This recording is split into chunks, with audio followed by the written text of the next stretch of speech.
ამაყით ხაზი გაუსვა იმ გარემოებას, რომ რაც იზრდება რეპრესიები რეჟიმიდან, მით უფრო მეტია წინააღმდეგობა და ამის ჭეშმარიტი მაგალითია ლაშა,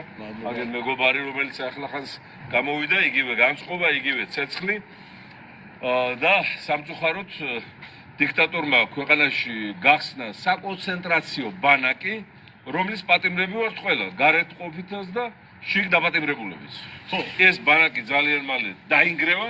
და ქართველი ხალხი განთავისუფლდება და ამის ჭეშმარიტი მაგალითია ლაშას თავდადება და ბრძოლა, რომელიც აი ასე წარმატებით და აღმავალი გზით მიდის. ასევე და დავამატებ, რომ ჩვენ უკან დასახელებს ძალიან რა გვაქვს, მთელი ქვეყანა დაპატიმრებულია გივანიშვილს და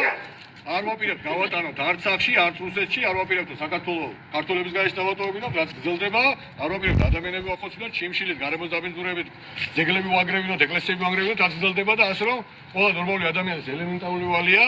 14-დღიანი საკუთარი ცხოვრების 14 დღე მაინც მიუძღვნას ამ ქვეყანას და ელჯადად გადაკეთოს უსტაველი, რაც ჩვენი კამპანია იყო და როგორც ვიცით, წარმატებით გრძელდება და ყველას მადლობა, აქ ვინც არის, შეიძლება კიდევ ნაწილი მოხდეს, მაგრამ არა უშავს. საკუთარი სამშობლოს 14 დღე არის შეწირვა არის პატივი და არა სასჯელი. მადლობა.